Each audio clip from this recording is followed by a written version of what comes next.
네, 안녕하세요. 지금 현재 스포츠의학 연구원으로 근무 중인 김수미라고 합니다. 안녕하세요. 스포츠의학 연구원으로 근무 중인 공태용입니다.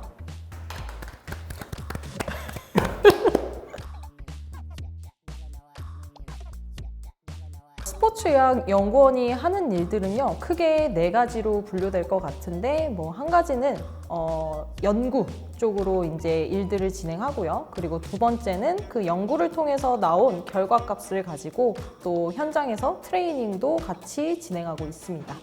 그리고 세 번째로는 그런 좋은 결과들을 사람들한테 또 알려주기 위해서 강의도 진행하고 있고, 마지막으로는 다양한 프로젝트들을 진행하고 있습니다. 좀 더 구체적으로 좀 설명을 드리자면 첫 번째로 다양한 운동 선수들 또는 일반인 분들의 특정 질환이나 아니 퍼포먼스, 부상 예방을 위해서 평가를 진행을 하고요. 측정 연구를 하고 그것을 가지고 현장에 나가서 선수들이나 일반인 분들을 트레이닝 시키기도 하고 또 그러한 과학적인 근거를 가지고 일반 선생님들이나 아니면 다른 현장에 계신 분들에게 강의도 진행하고 있고요. 또한 그런 건강 관련해서 이런 프로젝트들 좀 맡고 있지 않나요? 어떤 것들 좀 해보셨어요? 예를 들면 치매 예방 운동이라든지 아니면 밸런스 운동, 낙상이 되게 위험하잖아요, 어르신분들이. 이런 등등 해서 각자가 맡은 좀 강점을 가지고 연구를 좀 많이 진행하는 편인 것 같습니다.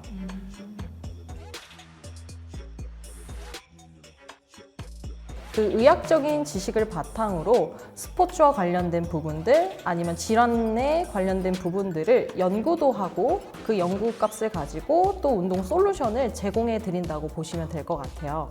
예를 들면 심혈관 질환 또는 요즘에 사람들이 많이 겪고 있는 관절염 같은 경우에 되게 세계적으로 많은 이슈잖아요. 이런 부분들을 좀 깊이 있게 논문 분석을 하고 다시 보고 그것들을 솔루션을 운동 솔루션 제공해 준다거나 아니면은 평소에 저희가 궁금했던 것들 어깨 아픈데 왜 이건 아플까라는 부분을 대해서 중재 연구라 그래서 다시 운동을 주고 효과가 있는지에 대한 부분들을 다시 연구를 하는 검토라고 해야 되나요? 이런 연구도 진행하고 있습니다.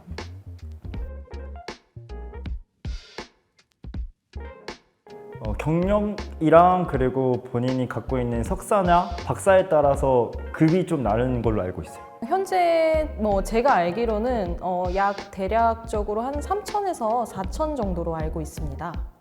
국가 과제나 아니면은 사업비가 많은, 즉 연구비가 많은 연구실 같은 경우에는 들어가자마자 바로 월급을 받는 개념이 됩니다. 왜냐하면 프로젝트가 많기 때문에 바로 연구에 참여가 될 수 있죠. 하지만 그렇지 않은 경우에는 좀 상이하지 않나요? 국가과제를 하지 않는 연구원들은 자기 자신이 궁금한 그 연구들을 어떻게 보면 급여 없이 진행하는 경우들도 있습니다.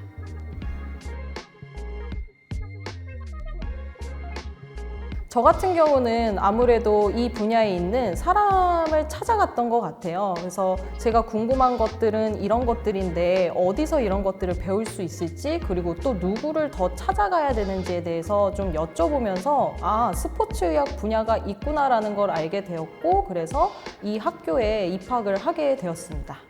저희 대학원 같은 경우에는 따로 채용 공고나 구직 서류를 따로 뽑고 연구원을 채용하진 않습니다. 어떻게 하냐면 저 같은 경우에는 지도 교수님이 좀 더 저의 전공에 대해서 관심이 있으셨고 그래서 찾아가서 어떤 분야에서 연구를 더 했으면 좋겠냐 또는 저의 관심 분야를 또 얘기를 하시니까 이런 거 하는 게 어떨 것 같아? 라고 해서 그 연구원 생활을 하면서 국가과제도 하고 일도 하고 공부도 하는 이렇게 해서 저는 이 연구원에 들어오게 됐습니다.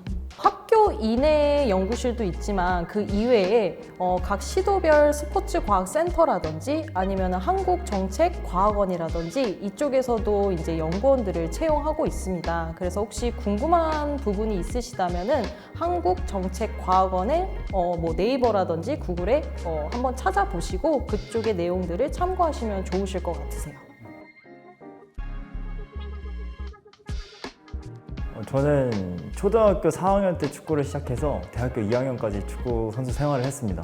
그러다가 축구를 계속하는 방향과 ROTC를 가냐 이 두 개를 결정을 하게 했었는데 결국엔 저는 후자를 선택해서 특전사로 중위로 다녀오게 되었죠. 그러다가 바로 전역 후에 스포츠의학 연구원이라는 곳에 입학하고 하게 됐습니다. 저 같은 경우는요, 5살 때부터 이제 수영 선수 생활을 해왔고, 6학년 때 소년체전 기점으로 아무래도 이런 보수적인 분위기 때문에 좀 적응하기가 어려워서 다른 종목을 좀 해볼 수 있을까라고 생각을 좀 하다가 부모님께서 사격을 조금 권해주셨어요. 그래서 그때부터 대학교 졸업할 때까지 사격 선수 생활을 이어왔고, 사격이라는 종목을 접하면서 어떻게 하면 이것을 좀 잘할 수 있을까라는 스스로의 질문이 궁금해서 대학원에 진학을 하게 되었습니다.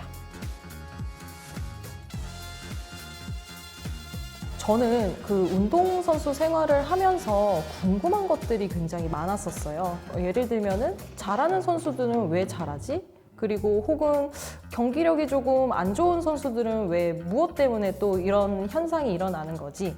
그래서 이제 선수 생활보다는 아무래도 이제 운동 선수들을 서포트 해줄 수 있는 역할을 조금 해보고자, 그리고 그것이 가치 있는 삶이라고 생각하게 되어서 선수 생활을 마치게 되었습니다. 축구라는 종목 특성상 개인 실력도 중요하고 팀의 성적도 굉장히 중요한데요. 중학교 때 당시 친구들이 잘했어서 저도 좀 상향 평준화 되는 것처럼 실력이 많이 올랐다가, 그래서 기대를 많이 한 상태에서 대회를 준비하는 도중에 큰 부상을 당하게 됐어요. 그래서 고등학교랑 대학교도 좀 이어서 제 원하는 데 진학을 못했었는데, 그러다가 부산에 있는 학교를 진학하게 되었고, 공부랑 운동 병행하다가 대학교 3학년이 딱 되는 시점에서 제2의 삶을 선택하게 되었습니다. 처음부터 스포츠의학 연구원이 되겠다라는 생각을 가진 것은 아니었어요. 그리고 스포츠의학 연구원이 사실 있는지도 몰랐는데, 단지 그냥 제가 현재 어떻게 하면 이 퍼포먼스를 향상할 수 있을지, 혹은 일반인들의 이런 질환과 관련해서 어떻게 하면은 조금 도와드릴 수 있을지라는 궁금점을 가지고 생각하다 보니까 그 분야에 이제 사람들을 만나서 어떻게 하면 이 직업이라는 것 혹은 이런 것들을 배울 수 있는지를 찾아본 끝에 스포츠의학 연구원이 있다는 것을 알고 선택하게 되었죠. 저는 원래 꿈이 그만두고 나서 의사였습니다. 되게 좀 생뚱맞죠? 네, 되게 좀 멋있어 보이고 사람을 생명을 다루는 직업이다 보니까 의사였었는데, 의사분들 같은 경우에는 정말 유능하시지만 병원에 온 사람들, 즉 아파서 온 사람들을 치유하잖아요. 근데 운동 전문가 또는 스포츠의학 연구원 같은 경우에는 아프지 않았던 사람들을 앞으로도 아프지 않게 만들어줄 수 있으면 어쩌면 의사라는 직업보다 조금 더 의미 있고 가치 있는 일이지 않을까? 라는 생각에서 이 직업을 선택하게 됐습니다.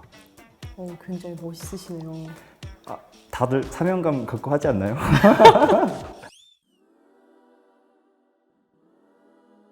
공감 능력이라고 생각해요.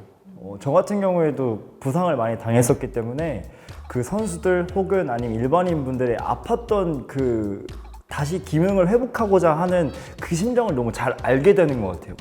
그래서 더 좋은 운동들을 제공해 줄 수 있지 않나 라는 생각도 하게 되고, 그리고 운동했을 때에 많은 운동들을 접해봤잖아요. 근데 그거를 그 당시에는 몸으로써 익혔다면 다시 공부를 하면서 그걸 머리로써 다시 한번 익히니까 그때 그래서 이렇게 좀 더 했었구나 라고 하니까 퍼즐을 좀 더 잘 맞추게 됐던 것 같은 느낌인 것 같아요. 저는 크게 2가지로 말씀드릴 수 있을 것 같아요. 일단은 첫 번째는 아무래도 스포츠를 오랜 시간 동안 경험을 하다 보니까 남들보다 이런 종목에 대한 이해도가 높다라는 게 강점이라고 생각을 하고요. 그리고 두 번째는 이제 새벽 훈련을 했던 부분. 그 당시에는 굉장히 사실 힘들었죠? 혹시 그쵸. 새벽 훈련 해보셨나요? 안 한 날보다 한 날이 좀 더 많았죠. 네, 그 당시에는 새벽 훈련을 하는 것 자체가 조금 힘들었는데, 나중에 그 새벽 훈련했던 습관이 현재까지도 좀 이어올 수 있다 보니까 어떻게 보면 남들보다 공부를 하거나 체력적인 측면에서 좀 더 강점으로 다가오게 되었습니다.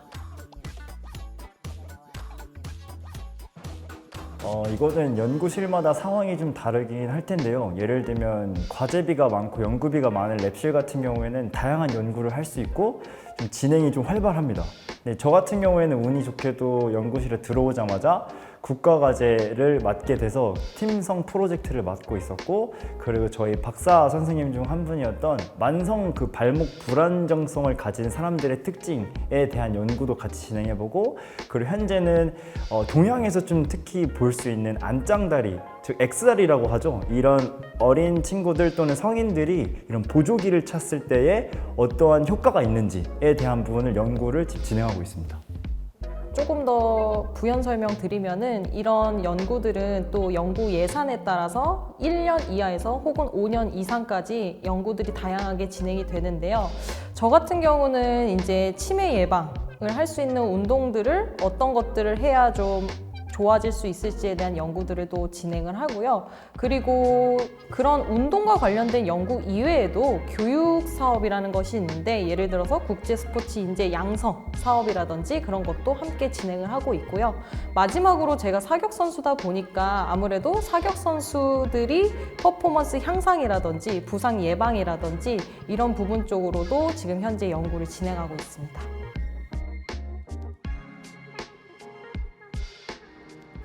포기하지 않는 끈기와 강한 정신력?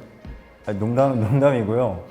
제가 생각했을 때는 좀 가장 중요하다고 하는 건 좀 기초적인 전공 지식이라고 생각해요. 그 왜 그러냐 하면 뭐 의학적인 부분도 대화를 많이 나누고, 그리고 서로 연구를 할 때나 운동 제작을 할 때 전공 언어를 되게 대화를 많이 하게 됩니다. 그럴 때 그걸 잘 모르게 되면 서로에 대한 대화가 잘 안 될 뿐만 아니라 좀 어려워질 수가 있겠죠. 그리고 전공 특성상, 업무 특성상 해외 저널에 게재된 논문을 되게 많이 읽습니다. 그렇기 때문에 영어로 된 논문, 그리고 무수히 쏟아져 나오는 정보들을 빠르게 취하려면 그 영어로 된 논문을 읽는 능력도 필요하다고 저는 생각해요. 크게 두 가지로 저는 볼 수 있을 것 같아요. 첫 번째는 아무래도 영어 능력은 필수인 것 같아요. 저희가 얻고자 하는 정보들이 웬만하면 다 영어로 되어 있기 때문에 영어 공부는 특히 좀 해주시는 게 좋을 것 같고요. 그리고 두 번째는 학위인 것 같아요. 일단은 그 학부에서는 없는 논문을 써야 되는, 혹은 연구를 읽을 수 있는 그런 능력들에 대한 커리큘럼이 보통 석사부터 진행이 되기 때문에 웬만하면은 석사나 혹은 박사 학위가 꼭 필요한 것 같습니다. 저희 지도 교수님께서 처음 연구실 왔을 때 거의 한 100편 주면서 약간 가볍게 정리해봐가 저는 좀 컸던 것 같아요. 지도 교수님 어마어마하시네요. 좋으신 분이죠. 네.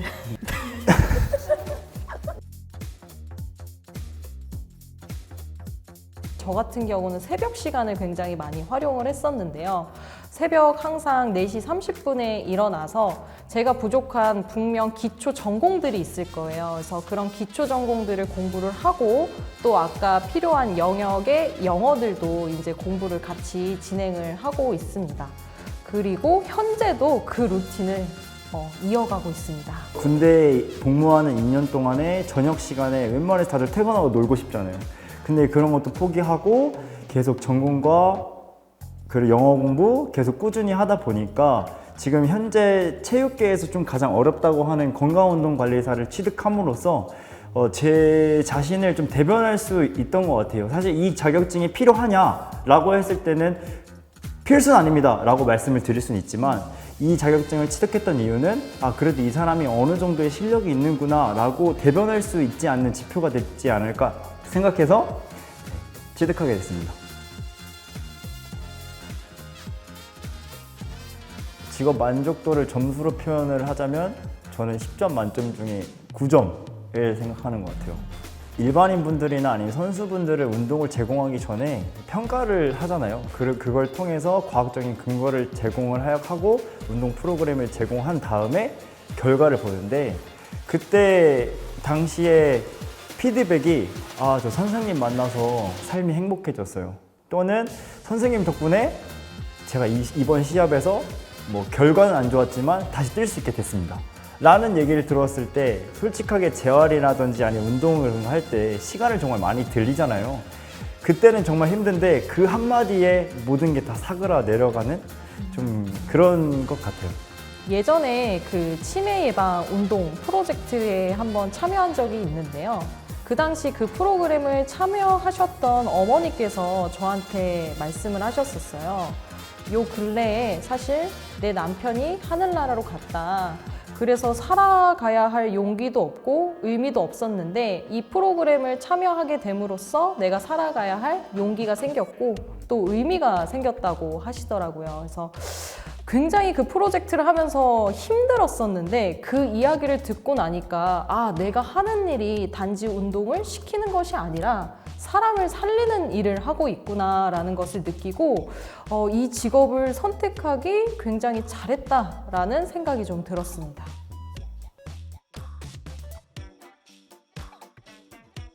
스포츠의학 연구원이 당시에는 굉장히 생소했던 것 같아요. 그래서 이런 정보라든지 아니면 어떻게 가야 되는지 좀 찾는 데 막막함이 있었고, 그리고 그 몇몇 분들이 하시는 분들이 계셨는데 그분들이 해야 하는 말이 공부해야 하는 양이 너무 많다, 그리고 너무 오래 해야 된다 라는 말이 있었습니다. 그래서 제가 직무 전환을 좀 잘못했나? 라는 이런 생각도 했었는데, 그러면 다시 한번 생각해 봤을 때 그 평생 공부한다는 말은 평생 직장이 될 수도 있겠구나 라는 생각을 했었어요. 그러니까 저는 해드리고 싶은 말은 본인이 한번 선택을 했으면 그냥 생각하지 말고 한번 경험해보고 나서 판단하는 것도 추천해드립니다. 이 분야가 요즘 전망이 좋대. 혹은 이 분야는 연봉이 높대 라는 말을 듣고 선택하시기보다는 여러분들이 이런 스포츠의학 연구원을 통해서 어떠한 삶을 살아가고 싶은지에 대해서 일단은 명확해진다면 그 직업이 사실 선택을 하시고도 힘들 때도 있고요. 잘 안 풀릴 때도 있어요. 그럴 때 그만두고 싶다라는 마음 자체가 생겼을 때 내가 어떠한 삶을 살아가야겠구나 라는 그 명분이 분명해지면은 여러분들이 힘드실 때 그 명분을 통해서 굉장히 많은 동기부여가 되실 거라고 저는 생각이 듭니다. 선수 생활을 그만둘 때 생각했던 것이 나는 운동 말고 배운 게 아무것도 없었는데 앞으로 어떤 걸 해먹고 살지? 였습니다. 근데 다시 생각해 보니까 그 운동했던 것들을 가지고 그 노력을 본인이 하고 싶은 거에 하나하나 노력을 쏟다 보면 그게 하나씩 이루어질 겁니다. 저도 그랬듯이요. 앞으로의 방향성이 아직 잡히지 않은 분들 같은 경우에는 대한체육회 진로지원센터를 꼭 방문해 보세요. 다양한 프로그램들이 있으니 꼭 지원하셔서 많은 것들을 가져가시기 바랍니다. 대한민국 선수 경력자 분들 화이팅! 화이팅! 화이팅! 응원합니다. 선수 생활을 마치고 하고 싶은 것도 많았고 목표도 세웠지만은 좀 어떤 거부터 해야 될지 막막할 때가 많았었거든요. 대한체육회 진로지원센터를 통해서 제가 상담도 받아봤고, 그리고 그 상담을 통해서 제가 하고 싶은 분야의 멘토분들도 만날 수 있었고요. 그리고 멘토분들을 만나서 어떤 교육들을 받아야 되는지 이런 것들도 제가 지원을 많이 받아서 현재 이곳까지 올 수 있게 되었었거든요. 그래서 여러분들도 혼자 고민하지 마시고 이 대한체육회 진로지원센터를 방문하셔서 꼭 많은 지원들을 받아보셨으면 좋겠습니다. 직무 전환을 꿈꾸는 선수 경력자분들 모두 파이팅 하시기 바랍니다. 스포츠의학연구원을 소개하는 자리였는데 저도 이 질문들을 좀 생각해 보면서 저를 돌아보는 시간이 되었던 것 같아요. 굉장히 뜻깊고 감사했습니다. 대한체육회 진로지원센터가 이러한 프로젝트를 계속 맡으면서 운동을 그만둔 후의 삶을, 제2의 삶이 제일 중요한데 그걸 어떻게 해야 되는지에 대한 길라잡이가 될 수 있는 것 같아서 제가 생각했을 때는 구독, 좋아요, 알림 설정까지 해주시면 충분한 좋은 정보 얻어가실 수 있을 것 같습니다. 저 한번 알려주시겠어요? 같이 하게. 다시 네. 이렇게 구독, 좋아요, 알림 설정까지.